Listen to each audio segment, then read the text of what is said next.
Akkam jirtu kabajamtoota hordoftoota sanyii akaadaamii ani barsiisaa Nagaasaa Galaanaadhaa Yuunivarsiitii Bulee Horaarraa har'a barnoota lammummaa fi amala gaarii yookaan immoo moral and citizenship education boqonnaa lama barnoota 11ffaa qabadhee dhiyaadheera. Warri chaanalii kana haaraa taatan like gochuun subscribe gochuun viidiyoo kana qabdan warri immoo dursitanii miseensa chaanalii kanaa taatanii jirtanii like gochuudhaan comment gochuudhaan share gochuudhaan akka viidiyoo kana ilaaluu jalqabdan kabajaan isin gaafadha.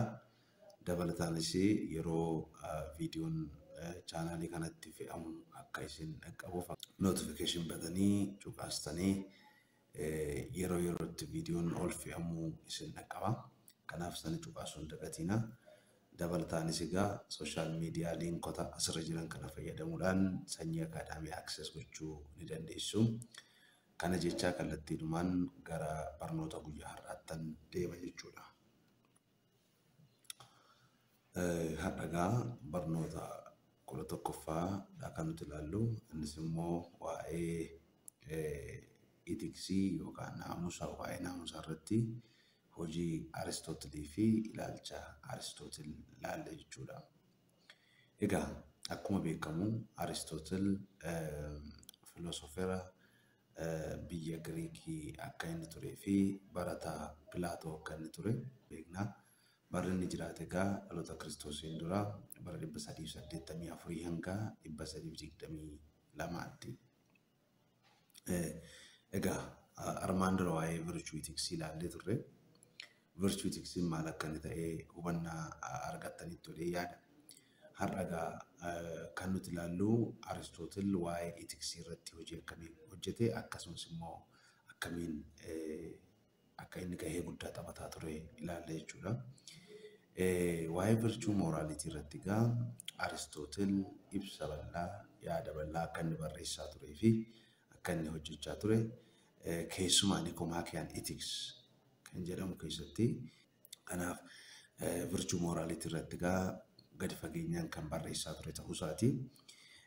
Egaa Aristootil virtue isa jedhu kana virtus isa jedhu irraa akka jabinaatti jabina cimina jedhee fudhataa ture. Egaa specifically virtuewwan hedduun egaa kan inni lafa kaa'aa ture suni akka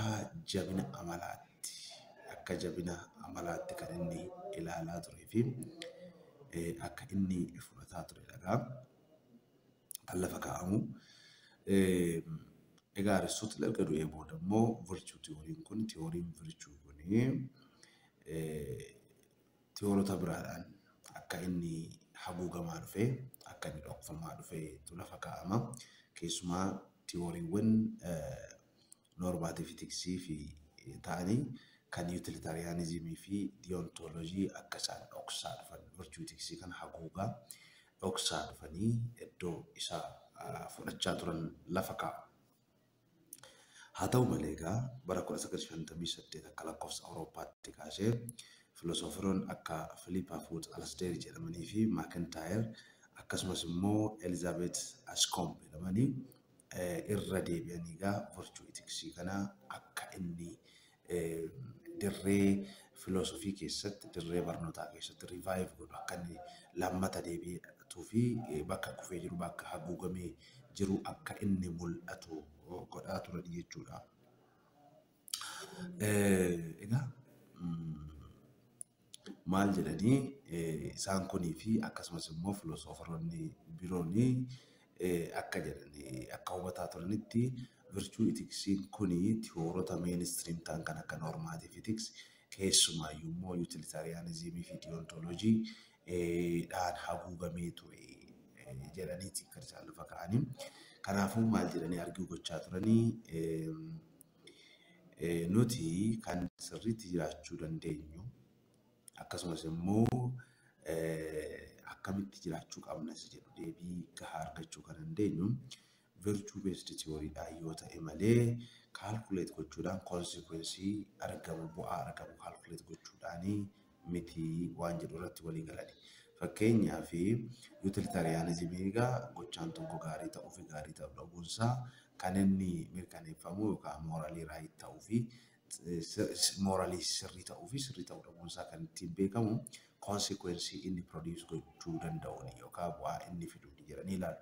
Isaan kun garuu lakkii namni tokko jireenya gaarii fi akkasumas immoo akkaataa nuti itti jiraachuu qabnu sakamtu sirrii gaaffii kana deebisuudhaa fi tiyoorota virchuu irratti hundaa'aniin yoo gaggeeffamne malee tiyoorota bu'aa irratti yookaan faayidaa irratti indi piroodaaktii kaalkuleet gochuudhaan waan sanaan akkasumas immoo seera etiksii hordofuudhaan jireenya qajeelaa fi akkasumas immoo jireenya gaarii jiraachuu hin dandeenyu jedhaniitu isaan kun arginu godhanii qaba.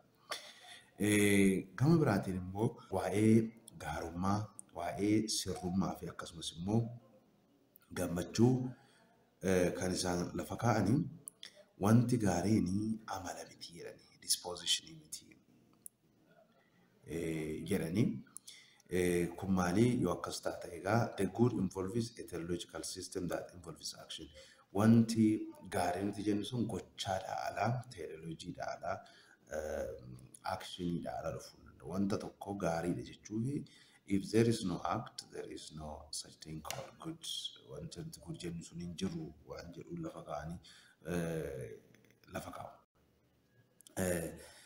Egaa asirraa argumentiin isaanii inni tokko good inni jennu sun gaariidha wanti tokko inni jennu suni wantoonni hundumtuu gara isaatti akeekanii kan hojjetaman yoo ta'edha. Fakkeenyaaf wanni tokko hojii isaa isa sirrii, bu'aa isaa isa sirrii, aaktii isaa isa sirrii yookaan parpazii isaa isa sirrii yoo hojjete wanti sun good ta'uu danda'a. Fakkeenyaaf good coffee, a good coffee cup. Kun maal jechuudha? A good coffee cup. Kun egaa siinii bunaa gaariidha. Siinii bunaa gaarii. A good beer. Kanaafuu biiraan kun osoo hin jiraatiin biiraan kun good ta'uudhaaf jalqaba faankishinii isaa sirriitti hojjechuu qaba jechuudha. Kaffii kaappiin kunis immoo good ta'uudhaaf faankishinii isaa sirnaan yoo hojjete malee good ta'uu hin danda'udha. Kanaafuu good jechuun wanti kamiyyuu kan inni akeekee yookaan kaayyeeffatee dalagudha yookaan hojiirra oolchudha. Good teacher fakkeenyaaf barsiisaa gaarii kan jennu kuni barsiisaa gaariin suni hojii isaa sirnaan yoo hojjete barsiisaa gaarii ta'uu danda'a malee barsiisichi gaarii ta'uu hin danda'u akkasuma. Kanaafuu hojii irratti hundaa'a, akshinii irratti hundaa'a, faankishinii irratti hundaa'a jechuudha. Kanaafuu gochaan sirriin kan waan gaarii sanaaf kondiishiif ta'e mijataa ta'e waan sana uumuudhaaf mijataa ta'edha jedhuudha. Kanaafuu the good or the best good is that which is desired for its own sake. Wanti gaariin yookaan wanti gaariin filatamaan suni kan ofuma isaatiif gochuun namatti toludha malee bu'aa tokkoof miti jechuudha. Kanaafuu for the sake of which we desire all other ends or goods. Kanaafuu wanti nuti goonu hundumtuu immoo waan good ta'e sana for its own sake mataadhuma isaatiin good ta'e sanaaf kan goonu ta'uu qaba malee gudii sana fayyadamnee yookaan gudii sana argachuudhaaf wanta nuti goonu miti. So akkaataa kanaan lafa kaa'u. Kanaafuu good jechuun waan wanti hundumtuu argachuudhaaf yookaan achiif gochuudhaaf itti kaayyeeffate galma waan hundumaati isa jedhu kana lafa kaa'u. Kanaafuu dhala namaatiif eudaimooniyaa or wanni jedhamu kuni gochaa lubbuuti jedha. Lubbuun kun immoo ariit kun egaa afaan Giriikiiti, eudaimooniyaanis afaan Giriikiiti, eudaimooniyaanis afaan Giriikiiti, ariitiinis immoo afaan Giriikiiti. Eudaimooniyaa jechuun kun egaa sirnaan jiraachuu fi dhimma addunyaa kana keessatti dhimmoota garaagaraa keessatti haala gaarii ta'een hojjechuu akka ta'e iddoo kanatti lafa ka'a. Kanaafuu dhala namaatiif eudaimooniyaanii hojii lubbuuti jedha. gochaa lubbuuti. Ariitiin immoo yookaan excellence, virtue or what is good for kun immoo isa wajjiniin ta'u. Eudaimonia kana wajjiniin walitti firoomee waan argamu achiif gochuun barbaachisudha jedha. Kanaafuu eudaimonia is living well and doing well in the affairs of the world. Kanaafuu namni excellent ta'e tokko, namni virtue yookaan waan gaarii hojjetu tokko yoo itti gaafatamummaan kamiyyuu itti kenname dhimma addunyaa kana, hojiiwwan addunyaa kana keessa jiran dhala namaatiif hojjetamu kamirrattuu successful ta'uu ni danda'a waan jedhu lafa kaa'a. Lammaffaan egaa maal jedhaa? The good of human beings cannot be answered with the precision of mathematical problem, since mathematics starts with general principle and argues to conclusion. Kanaafuu dhala namaatiif waan gaarii ta'e tokko mathematicsdhaan yookaan herregaan sirreessuu hin dandeenyu yookaan achii gochuu hin dandeenyudha. Kun kaayyoon isaa iyyuu keessumaa utilitarianismii irratti ceephoo darbatamu fakkaata. Sababiin isaa aktii utilitarianismiin hedonist calculasidhaanii happinessii namni tokko, pleasureii namni tokko argachuu qabu sana calculate gochuu hin dandeenye jedhee waan lafa kaa'uu fi san ceephaa'uudhaaf waan fudhatame natti fakkaata. Kanaafuu waan dhala namaatiif gaarii ta'e tokko gaaffii dhala namaa waa'ee gaarummaa yookaan gaarii waan ta'e tokko gaafatu karaa maatemaatikalii furuun hin dandeenyu, san deebisuu hin dandeenyu. Sababiin isaa maatemaatiksiin qajeelfamoota waliigalaa fayyadamuudhaan gara conclusioniitti deemu, gara xumuraatti gudunfaatti deemaa jira. Kanaafuu maal jedhaa? Karaa biraa, karaa virchuu ilaaluunii fi karaa etiksii ilaaluun dirqama ta'a. Ethiksiin egaa kan inni jalqabu actual moral judgmentidhaani yookaan murtoo moral judgmentidhaanidha. Kanaafuu formula general principle yookaan qajeelfamoota waliigalaan hordofamuu qaban otoo hin formulatiin godhin, otoo hin qindeessin, otoo hin fayyadamiin moral judgment irraa ka'aa jedha. Kanaafuu kan irratti hundaa'uun murteessaadha jedha. Aristotle egaa happinessii fi yookaan eudaimonia isa jennu kanaa fi moral virtue gidduutti garaagarummaa jiru adda baasee lafa kaa'eera. Moral virtuun dhuma jireenyaa miti jedha. Sababiin isaa moral virtuun yookaan it is not the end of life. Kanaafuu moral virtuun kun inactivity, misery, unhappiness wajjinis yeroo inni deemutu jira jedha. Fakkeenyaaf namni tokko nama biraa tokko oolchuudhaaf yookaan nama biraa tokko gargaaruudhaaf maallaqa isaa baasuun dirqama yookaan immoo rakkootti dhufu peenii dhufu tokko ofirratti fiduudhaan nama oolchuu hin danda'a. Fakkeenyaaf daa'ima mana keessa jiru abiddi qabatee manatti abiddi qabateera yoo ta'e daa'imni achi keessa jira ta'e namni tokko dirqama abidda sanarratti tarkaanfii ofirratti fudhatee mucaa sana baasuu hin danda'a. Kanaafuu peenii qaba abidda sana keessa seenanii daa'ima sana baasu. So yeroo tokko tokko kan moral virtuun kun immoo unhappiness, misery, inactivity wajjiniin deemuu ni danda'a jechuudha. Jedhee lafa ka'a. Happinessiin garuu jedha.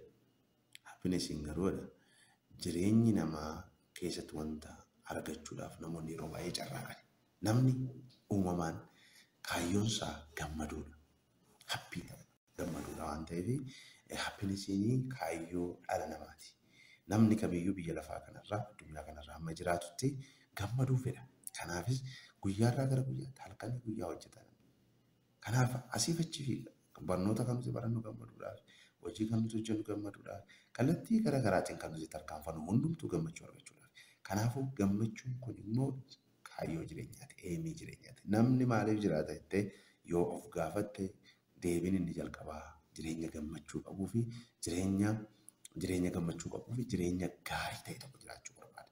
Kanaafuu happinessiin kaayyoo jireenyaati. Isa dhumaati. Garuu pleasurein kaayyoo jireenyaa isa dhumaa miti. Mee garaagarummaa tokkoon isinii kenna. Pleasurein gammachuu foonii wajjin wal qabata. Gammachuu foonii hoggaan isin jedhu fiizikaal gammachuu jechuudha. Fakkeenyaaf namni yoo beelee nyaate yeroodhaaf ni gammada garuu yeroo xiqqoo booda ni beela. Kana jechuun gammachuu yeroo muraasaa ni argata. Temporary ni argata jechuudha. Namni tokko uffata yoo bitate hin gammada yeroodhaaf garuu immoo takka ture immoo uffanni sun gaafa dhumu yookaan uffanni sun gaafa moofa'e immoo gammachuu hin qabu ta'uu danda'a. Konkolaataa bitatee gammaduu danda'a. Konkolaataan sun erga cabee yookaan balaan irra ga'ee gammachuu dhiisuu danda'a. Garuu happinessiin immoo sanarra hin darbu. Fakkeenyaaf namni beekumsa yoo qabaate, namni ogummaa yoo qabaate, namni yoo bilchaate bilchina yoo qabaate, namni bu'aa gaarii hojjetee yoo argamsiise, namni beekaa yoo ta'e, namni hubataa yoo ta'e gammachuudha. Happinessiidha kun jechuudha. Kanaafuu keessumaa Joon Stuart Miilii fi akkasumas immoo Jeremy Bentham waa'ee kanarratti lafa kaa'aniiru. Akkasumas immoo keessumaa waa'ee Epicureans ilaaltaniittu akkasumas immoo Siranists ilaaltaniittu isaan kun ilaalcha garaagaraa isaanii qabanii warri tokko pleasure irratti xiyyeeffatu nyaadhu dhugii quufii waan barbaadde godhi bor dhuguu dandeessa warri jedhan jiru. Warri biraa immoo lakki waan temporary ta'eef hin dhama'iini garuu immoo waan higher standard pleasure qabu, higher standard happiness qabu kan akka beekumsaa, kan akka innovationii, kan akka waa kalaquu kana hordofii warri jedhan jiru jechuudha. Kanaafuu happinessiin kun egaa akka Aristotle jedhutti gochaa reasonii wajjiniin godhamudha jedha. Reason jechuun sababaan quubsaadhaan hubannaa wajjiniin dandeettii waa hubachuu, waa sababaan hubachuu wajjiniin wal qabatudha jedha. Reason egaa inni jennu kun ariit or peculiar excellence of a person. Sababni yookaan sababaan yaaduun reasoniin kun egaa excellency adda ta'e kan dhalli namaa qabaatudha jedha. Namni qabaachuu qabudha jedha. Kanaafuu gammachuu maal wajjin walitti hidha jechuudha. Aristotle reasonii wajjiniin walitti hidha. Pleasureii miti. Pleasurein jenneedha. Iddee kanatti gammachuu happinessii maal wajjin walitti hidha jechuudha. Reasonii wajjin walitti hidha jedha. Gama biraatiin happinessiin kunii jedha Aristotle activity yookaan gochaa mooraalii fi intellectual ariitii. Mooraalii fi akkasumas immoo intellectual strengths beekumsaa fi moraalitii irraa argamudha jedha. Isaan kana lammantu walitti dhufe happinessii uuma jedha. Namni tokko happinessii argachuu yoo barbaade moral excellence fi intellectual excellence qabaachuu qaba jechuudha. Some external goods are necessary in order to exercise that activity. Kanaafuu isaan kana exercise gochuudhaaf external good fakkeenyaaf namni beekumsa argachuudhaaf mana barumsaa deema. Namni beekumsa argachuudhaaf kitaaba dubbisuun gaariidha. Namni hubannaa argachuudhaaf nama wajjin waliin haasa'uu danda'a. Siyaasa keessa seenuu danda'a. Kallattii garagalaatiin mana amantaa fa'aa deemuu danda'a. Kanaafuu external good warri jennu waan akkasii fa'aa wajjin wal qabata jechuudha. Inni biraa egaa Aristotle the good character amala gaarii isa jedhu kana irratti xiyyeeffata. Kanaafuu amala gaarii waa'ee amala gaarii sana wajjin wal qabsiisee maal jedhaadha. Sababiin isa virtue inni jennu kun egaa amala gaarii kana wajjin wal qabata achi keessattis kan hubatamu waan ta'eef. Maal jedha egaa dhalli namaa uumamaanuu jedha dandeettii good character amala gaarii qabaa jedha. Kun immoo kan inni guddatu takkaatti otoo hin taane adeemsa keessadha jedha. Shaakala keessa namni amala gaarii argachuu danda'a malee namni uumamumaan amala gaarii sana qabatee hin dhalatu. Garuu jedha dandeettii amala gaarii sana develop gochuu ni qabaa jedha. The capacity does not come first. Kana jechuun dandeettiin dhumti waa'ee gudii sanaa yoo jalqaba irratti waan dhufu miti jedha.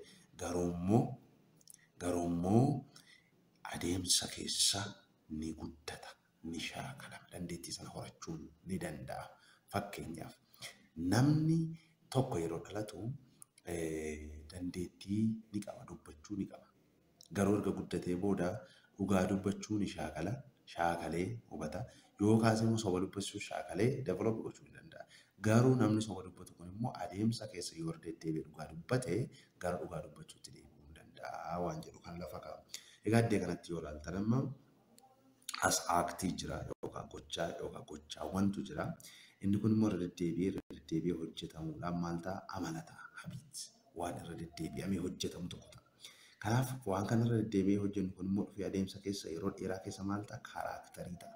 Karaakterii amala nuti dhaabbataadhaan qabnu sana ta'a jechuudha.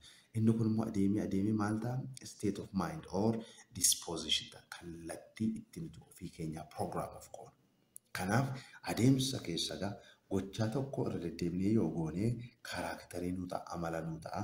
Amalli sun immoo irra deddeebinee hojjennu waan ta'a jechuudha. State of mind. Karaaktarii yookaan dispositionii nu ta'a jechuudha. Dispositionii jechuun kuni amala wal fakkaataa ta'ee qabannee itti fufnu sana ta'a jechuudha. Kanaaf adeemsa kanaanii akkaataa kanaan ta'a jedha. Inni kun immoo ammas irra deebinee gochaa sana haga jiraannu kun akka nuti goonu akka nuti hojjennu nu godha, raawwannu nu godha jechuudha. Egaa maal jedha gama biraatiin egaa sequence of human behavior jedha. Draaftuun amala namaa kun jedha. Kamtu dursa akka qabu fudhatu, kamtu dursuu akka qabu gaaffii kaasa jedha. Kana jechuun gochaatu dursuu qabamu dispositioniitu. Amala nuti calaqqisiisnu sanatu dursuu qaba. Isa jedhu kana lafa kaa'a. Egaa hariiroon gochaa fi dispositionii gidduu jiru kun egaa Aristooteliin lafa kaa'ameera distinguished godhamee jechuudha. Kanaafuu maal jedhaa? Aktii fi aktiin kun jedha. Aktiin dispositionii sana akka nuti hojjennu godha. Dispositioniin aktii irraa dhufaadha. Aktiin dispositionii akka inni dhufu godha. Haa ta'u malee ammas immoo irra deebi'ee akkuma armaan olitti ilaalle sana aktiin kun immoo good disposition irraa ka'eetu erga takka uumamee hin deddeebi'a jechuudha. Hin marama. Kana jechuun hin deddeebi'a. Akkuma armaan dura ilaalle hin marama. Aktii achi habiitii ta'a, achi kaaraaktarii ta'a, achi dispositionii ta'a, ammas deebi'a aktii ta'a jechuudha. Ariitii yookaan excellence or strength inni jedhamu kun immoo jedha. Dispositionii capacity qabnu sana, dandeettii uumamaan qabnu sana irra deddeebinee exercise gochuudhaan argamudha jedha. Fakkeenya tokkonis ni kenna. Namni ispoortii hojjetu guyyaa nama tokko hojjeteetu deebi'a miti. Kana jechuun maslii barbaadu sana, maashaa barbaadu sana argachuudhaa fi jabina barbaadu sana argachuudhaaf irra deddeebi'ee yoo hojjeta ta'e habiitii ta'aaf jechuudha. Kanaaf adeemsa keessa deemee immoo maslii barbaadu sana, maashaa barbaadu sana develop gochuu ni danda'a. Jabina barbaadu sana argachuu ni danda'a. Akkasuma egaa ariitii, strength, excellence, virtue ni jennu kuni bu'aa irra deddeebi'iiti malee guyyaa tokkoon yookaan overnight wanta argamu akka hin taane lafa kaa'a. Kanaafuu habits ni jennu kun egaa amaleeffannaa inni jennu kuni gochaadhaan kan gochaarraa kan argamudha jedha. Kun immoo gochaan namaa amalli namaa jedha. Kun mataansaa istiraakcharii yookaan caasaa amaleeffannaa sanaati. Kanaaf hundi kun immoo kan inni foormi ta'u, kan inni uumamu waan nuti goonu. Gochaan amala ta'a. Amalli sun immoo irra deddeebi'ee gaafa hojjetamu waanuma nuti hojjennutu waan barbaannu nu ta'a jechuudha. Kanaaf kallattii kanaan hubatamuun dirqamadha jedha. Virtue, ariit or excellence inni jennu kun immoo akka inni ibsutti mean between two extremes of excess jedha. Giddu galeessa fiixee lamaaniiti jedha. Giddu galeessa fiixee yookaan caafii lamaaniiti jedha. And the defect in regard to feeling or actions as a practically wise person would determine it. Kanaafuu inni kuni baay'ee excessii fi defectii jira. Kana ilaalla jechuudha. Kanaafuu egaa miiniin sun immoo kan inni calculated ta'u dursamee otoo hin taane gochaan sun erga ta'e akkasumas immoo haala namichaa fi namicha gochaa sana godhuu fi haala namtichi keessa jiru irraa wajjiniin wal akka inni qabatu. Environmentii circumstance namtichi gochaa sun godhu wajjiniin akka inni wal qabatu. Kanaaf amma tireetoota armaan gaditti argaman kana mee haa ilaallu. Ammas keessatti argatanii asiinis kaa'eera, actionii kaa'eera. Asitti immoo vice of deficiency baay'ee yoo hir'ate, baay'ee deficiency yoo jiraate, hir'inni yoo jiraate, giddu galeessi immoo center walakkeessi isaa maal akka ta'ee fi excess yoo baay'ate maal akka inni ta'e hin kaa'a. Sodaa jedhaddee kanatti amma sodaa lafa kaa'eera. Sodaa jettee kanatti vaayisiinsa kwaardishiidha. Kana jechuun maal jechuudha? Dabeessummaa loqnummaadha jechuudha. Miiniin isaa garuu maali? Kooreejiidha. Yoo kooreejii irra darbe immoo full hardness ta'a. Full hardness jechuun immoo nama waan sodaanne jechuudha. Nama waan sodaanne nama hammaataa ta'a jechuudha. Kanaafuu giddu galeessi miiniin sun golden miiniin sun kooreejii yoo ta'e gaariidha jedhama. Virchuun. Kan biraa pleasure and pain. Gammachuu yeroo fi painiin immoo miidhaa jedha. Baay'isiinsa insensibility jedha. Insensibility jechuun dafanii waan tokko namarra ga'e yoo fakkeenyaaf namni tokko yoo gammade dafee waan xiqqoodhaan gammada. Qoraattii yoo waraante immoo na dhukkubadee iyya. Garuu immoo gama biraatiin immoo maal ta'a yoo qoraattii miti cuubeedhaa yoo waraante xiitiidhaa yoo dhoofte immoo namni shishin jenne tokko jira. Kunis immoo sirrii mitiidha. Kunis sirrii mitiidha. Garuu temperance of to'achuun immoo self control murteessaadha. Accusation xinnoo argachuu waan xiqqoo argachuudha. Tight word waan xiqqoo argachuu sanaan immoo baay'ee bakka harkaan baasu birrii sana harkaan baasu. Birrii 10 argate birrii 10 sana waggaa tokko baata yoo ta'e namichi kun sirrii mitiidha. Haa ta'uutii immoo ammoo sana argate sana immoo birruma 10 sana argatee immoo daqiiqaa tokko tontoliin fixa yoo ta'e namichi sun sirrii mitiidha. Kanaafuu liberaalitiin murteessaadha. Hamma isa barbaachisu fayyadamee hamma isa kaachuu qabu namni kaawwate liberaalitiin kun virchuudha. Waan baay'ee argachuudha. Fakkeenyaaf waan guddaa argachuudha. Inni biraa anti humility. Kana jechuun maal jechuudha? Gad of deebisuu. Bakka akka nama waan qabneetti akka nama waan xiqqoo qabutti gad of deebisuu. Gama biraan immoo anti vanity. Waan guddaa qaba waan ta'eef an eenyumaayyuu ol jedhanii immoo boonuun hin barbaachisuudha. Kanaafuu giddu galeessisaa pride of hin boonuu fi akkasumas proper ambition hawwii gaariin halchi gaariin sirriidha jedha. Anger aarii wajjiniinis akkasuma wal qabatee jira. Kanaafuu isaan kana ilaaluu dandeessu inni giddu galeessi murteessaadha. Isaan kunis sana waan ta'eef baay'ee keessa hin ta'u. Isaan kana erga ilaaltanii booda isaan giddu galeessi kuni isaan kun murteessaadha jedheetu lafa kaa'a. Fakkeenyaaf exhibition irratti maal jedha? Shamelessness nama qaanii hin beekne gama biraatiin immoo nama akka malee qaana'u. Kanaafuu giddu galeessi isaa maanni modestiidha. Nama qaanii hin beekne ta'uunis ta'uu sirrii miti. Nama fokkoo hin beekne ta'uunis sirrii miti. Akkasumas immoo nama baay'ee qaana'u ta'uunis sirrii miti waan jedhu kana lafa kaa'a. Kanaafuu isaan kana ilaaluu dandeessu. Gama biraatiin immoo maal jedhaa? Sadarkaan kooreejii yookaan cimina gootummaa inni jennu kun egaa garaagarummaa qaba. Fakkeenyaaf gootummaa jechuun nama amantii tokkoof maal akka inni ta'e, nama filosoofii barsiisu tokkoof maal akka ta'e, nama miseensa raayyaa ittisa biyyaa ta'eef maal akka ta'e, nama hattuu ta'eef maal akka ta'e, nama kompiitara irratti hojjetuuf maal akka ta'e, nama mana isaa bulchuuf immoo maal akka ta'e gootummaan hiika garaagaraa qaba. Hiika garaagaraa qaba. Nama adda waraanaa keessa jiruuf gootummaa jechuun yoo hammamillee rakkisaa ta'e rasaasa qabu waan qabu hundumaallee yoo fixe gootummaa jechuun harka isaatiin illee diina isaa nama dha'ee ajjeesee irra aanu jechuudha. Isaan kana keessatti gara komaandoo yookaan gara humna raayyaa ittisa biyyaa keessatti isinumtuu hin beektu. Gama mana amantaatiin immoo maal akka ta'e goota amantii inni jedhamu maal akka ta'e kana ilaaluu dandeenya jechuudha. Kanaafuu iddoo tokkotti miti jechuudha. Ilaalcha garaagaraa qaba. Phronesis yookaan immoo practical wisdom inni jennu kun immoo maal jechuudha seeruu kana lafa kaa'a. Dandeettii haala kam keessatti sarkaamistaansii tokko keessatti waan gaarii ta'e tokko waan sirrii ta'e tokko hojjechuudha. Practical wisdom jechuudha. Asitti waan hubachuu qabdantu jira. Gaarii fi sirrii gidduu garaagarummaa jira. Waan gaariin waan fudhatama qabudha. Waan sirriin immoo waan seeraan waan ta'uu qabu waan jennu sana. Yeroo baay'ee egaa namni gaarii fi sirrii kana waliin dhaha.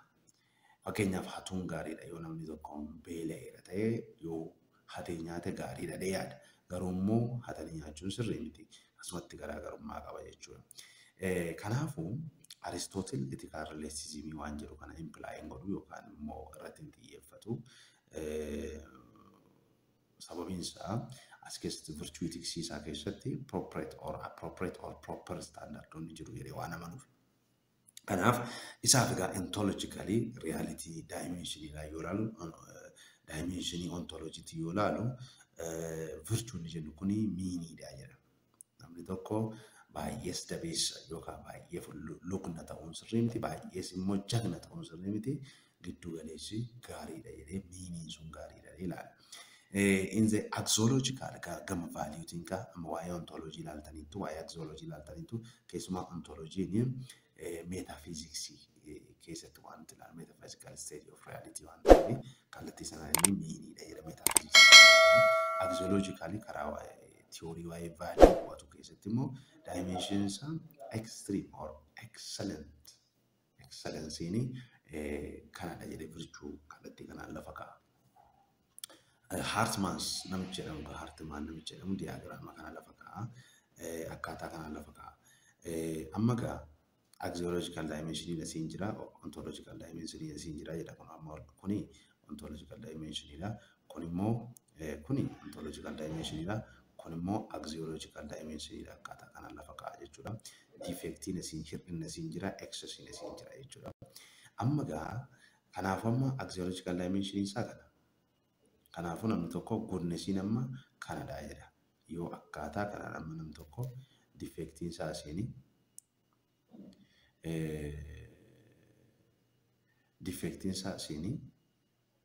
defectiin asiinii excessin isaa siinii kanaafuu giddu galeessi kun gudiidha jedhee lafa kaa'a kanatti. Kanaafuu akkaataa kanaan ibsa jechuudha. Pleasure and pain are powerful determinants of our action. Kanaafuu gammachuu fi akkasumas immoo miidhaan painiin dhukkuba jechuun dandeenyu waan nama miidhu tokko jechuudha. Waan nama miidhuu fi waan nama gammachiisu gochaa keenya ni murteessu. Namni yoo gammade ni kolfa, yoo gadda ni bo'a. Kanaafuu gadduun namicha akka bo'u taasisa, gammaduun akka inni kolfu taasisa. Kanaafuu determinant of our action dha jechuudha. Sadaffaan maal jedhaa? Pleasure in the natural accompaniment of unimpeded activity. Naturally, can namni akka inni naturally accompanied ta'ee gochaa hin daangeffamnedha jedha. Pleasure as such is kanaafuu pleasurein neither good nor bad jedhee lafa kaa'a Aristotle. Pleasure is something positive and its effect is to perfect the exercise of activity. Maal jechuudha? Pleasurein waan gaarii ta'e tokko waan positive ta'e tokkodha. Gochaan isaa gaheen isaa immoo maali? Waan goonu sana exercise waan goonu sana perfect gochuudha. Fiixaan baasuudha jedha. Fakkeenyaaf namni biiraa dhugu tokko achuurraa argatu sana biiraan sun perfect akka inni ta'u gochiisu. Dhuguu keenya sana perfect godhaa jechuudha. Kanaafuu gammachuu waan irraa argatuuf namni biiraa dhuga jechuudha. Yookaan namni gammachuu waan argatuuf buddeena nyaata jechuudha. Sababiin isaa yoo buddeena sana nyaachuu dide maal ta'a jechuudha? Negative effect dhufa. Ni beela, ni miidha, ni dadha. Kana jechuun egaa cheezii taphachuurraa kaasee haga jaalalaatti jaallachuutti wanti jiru dandeettiidhaan improve waan goonudha. Improve waan goonudha. Namni jalqabuma cheezii irra dhaqee yoo taa'e taphachuu hin danda'u. Kanaafuu dandeettii cheezii taphachuu sana gaafa improve gochaa dhufu pleasure irraa argataa deema. Akkasumas immoo jaalachuu jechuudha.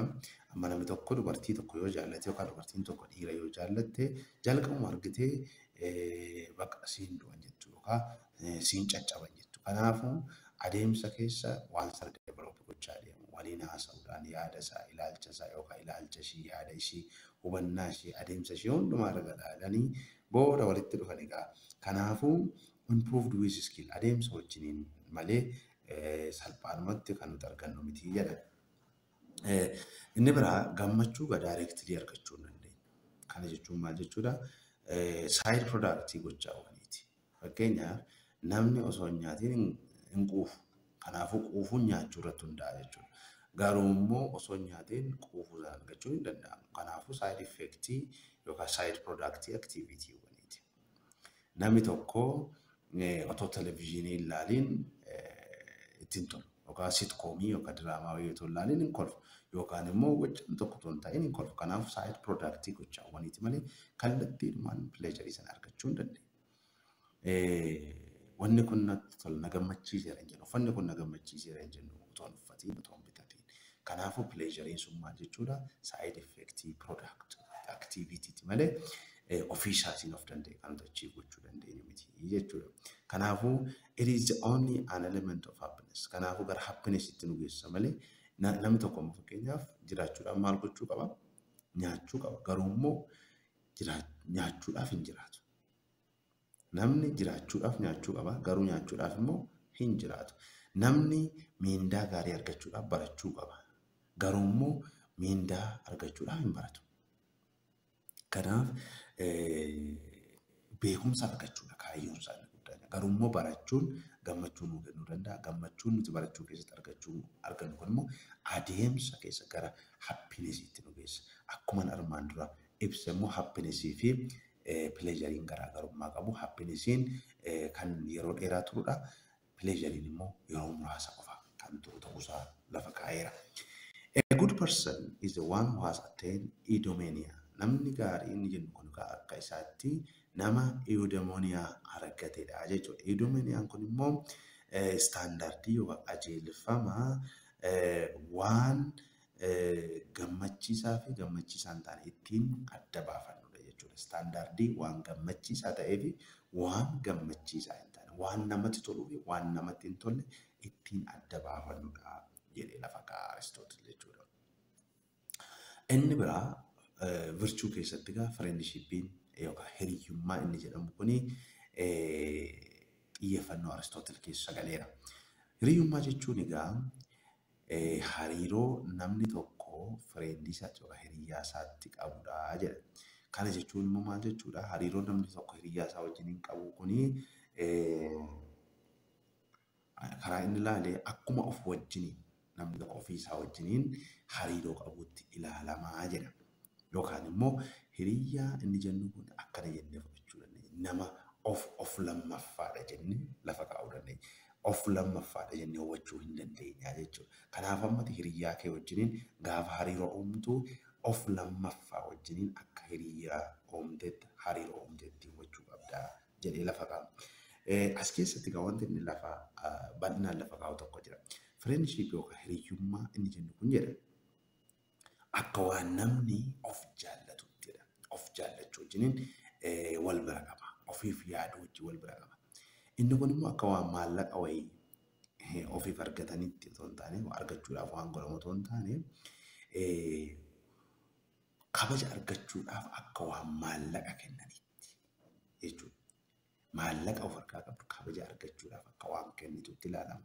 Sababiin isaa namni kabajni sun naaf mala jedheetu maallaqa baasa waan ta'eef akkasuma hiriyyummaa jechuun jedhama. Akka waan ati ofii kee of jaallattutti ofii keetiif jettee waan guututti hubatamuu qabaa jedha.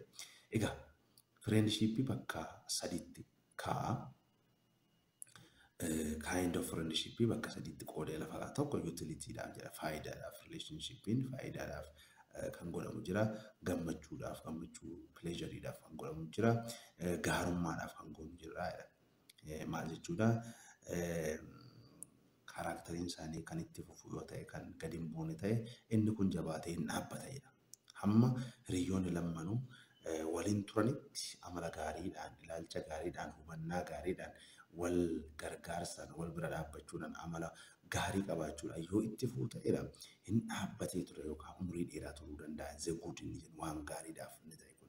Garuu inni pileejarii suni yeroodhaaf gammachuu sana argatee inni dhaabbachuu danda'a.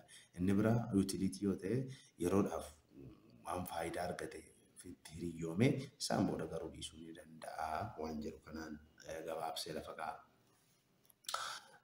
Gama biraatiin the contemplative faculty jedhee lafa kaa'a. The contemplative faculty kun egaa the exercise of perfect happiness in intellectual or philosophical activity.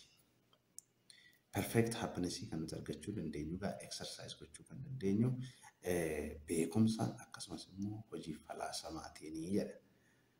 Kanaafuu faculty keenya sana develop goon. Faculty inni jedhu kun gama kutaa uumama namaa wajjin wal qabsiisatti kanatti. Kanaafuu amma maal jedhaa reason jedhanii tokko as keessatti amma perfect happiness yookaan intellectual or philosophical activity kan contemplative faculty kan exercise gochuu kan nuti dandeenyu inni jalqabaa reasonidha. Reasoning immoo quality dhala namaa qofaaf kennama. Is the highest faculty of human being. Kanaafuu inni kun excellency yookaan capacity dhala namaatiif kenname waan ta'eef dhalli namaa sababa kanatti fayyadameeti kan inni knowledge intellectual development fiduu jechuudha. Kanaafuu reasoning kun egaa gara sanatti geessa waan ta'eef philosophy immoo as an end itself kaayyoon nuti barachuuf yookaan reasoning fayyadamuuf egaa philosophy develop gochuuf philosophical capacity keenya develop gochuu waan ta'eef kanaaf philosophiin ofiidhuma isaatii indiidha jedhameetu ilaalama jedhaka. Kanaafuu eudaimoniaan kun egaa akka isaatti leisure or self sufficiency environment of contemplation keessatti self sufficient leisure yookaan excess knowledge or understanding capacity self sufficient understanding and development kan akkanatti qabaannu wajjiniin wal qabata. Kanaafuu a person who has exploited his capacity to the fullest, especially with connection to reasoning and intellectual capacity, is a self-sufficient person. So, eudaimonia argata jedheetu lafa kaa'aa jechuudha.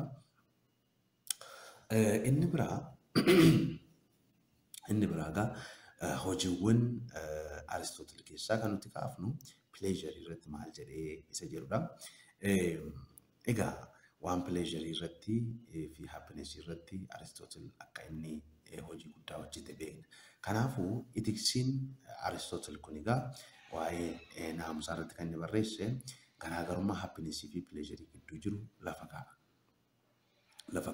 Tokko egaa eudaimonia isa jedhamu kana eudaimonia jechuun personal well-being, having self-worth, gatii ofii beekuu, gatii ofii kennuun, nagaa fi fayyummaa ofiitiif, achieving happiness, gammachuu argachuu, good spirit, hafuura gaarii, hafuura jajjabina qabu, hafuura gaarii argachuudha jedha. Happinessiin immoo gochaa lubbuutiidha. Kun immoo maal wajjin ta'uu qaba? Ariit or excellence wajjin ta'uu qaba jedha. Kanaafuu namni happinessii tokko argachuu qabaate wanti godhu excellence yoo ta'e malee hin ta'u jedha. Kun immoo maal happiness jedhu kana gaasitti living well and doing well in the affairs of the world. Dhimma addunyaa keessa jiraannu keessatti haala sirriidhaan jiraachuu akkasumas immoo waan gaarii ta'e sirriitti hojjechuudha jedha. Inni biraan immoo hamma dandeessuu ofii keetii of jabeessuu qabdaa, of guddisuu qabdaa. Kun immoo self actualization wajjin wal qabata. Self actualization keessumaa Abraham Maslow economistiin biyya Ameerikaa waa'ee self actualization irratti waan barreesse hedduu qaba. Isaan dubbisuu dandeessu. Kan biraan immoo individuation of person of danda'anii dhaabbachuu keessumaa barreessaan biyya Ameerikaa Carl Jung jedhamus waa'ee individuation of self waan jedhu kanarratti barreesseera. Kanaafuu hamma danda'ametti namni tokko ofii isaatii sadarkaa sirrii ta'e irratti achiif godhee staatasii sirrii ta'e irra of kaa'uu qabaa jedha. Inni sadaffaan gaarii inni jennu kun waan gaarii inni jennu good inni jennu kun wanti hundumtuu kan itti galma isaa godhate kan inni hojjetu jechuudha.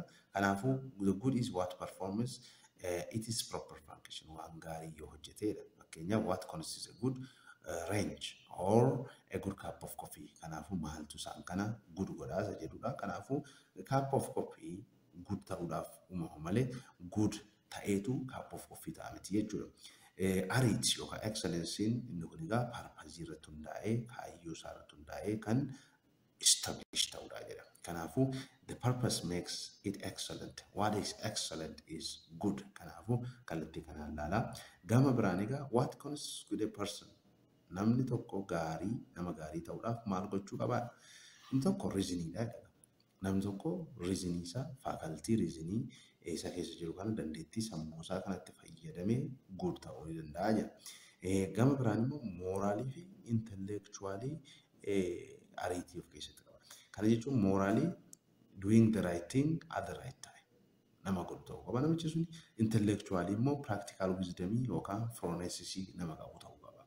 Waan barate sana intellectual capacity waan argate sana hojiirra oolchuu yoo ta'e that person is not good. So namichi suni waan gaarii waan sirrii ta'ee fi yeroo sirrii ta'etti hojjechuu qaba. Akkasumas immoo intellectual and practical wisdom qabaachuu qaba jedhetu lafa kaa'a.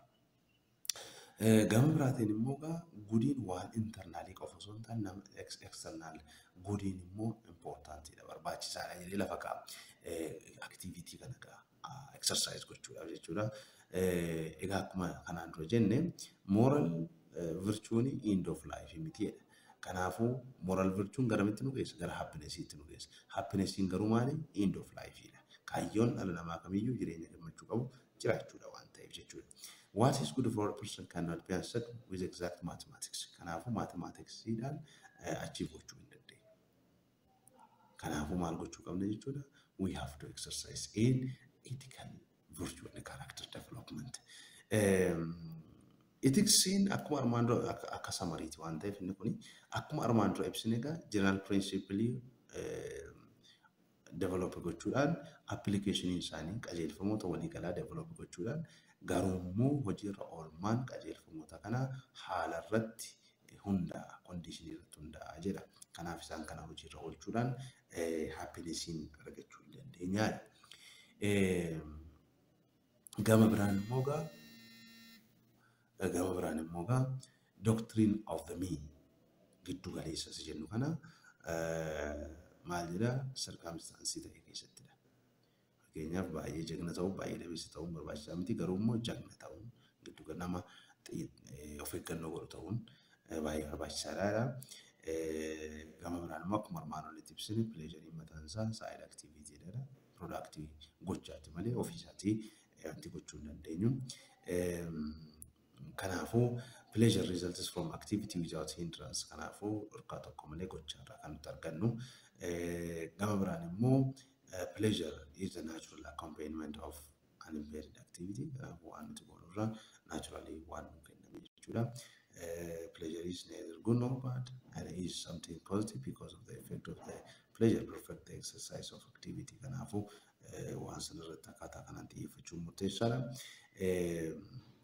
Kanaafuu pleasure inni jennu kuni should not be sought or should not be exercised for its own sake, but happiness should be. Kanaafuu ofiidhuma isaatiif jennee isa seek gochuu hin qabnu. Kanaafuu it depends on the activity. Egaa gabaabaadhumatti guyyaa har'aa kana waa'ee Aristotelian ethics ilaalleerra. Aristotelian ethics egaa kan irratti xiyyeeffatu virtue ethics irratti. Virtue ethics immoo maal akka ta'e keessumaa pleasure fi happiness irratti Aristotle gadi fageenyaan ni ka'a. Kanaafuu pleasure is not the end of life.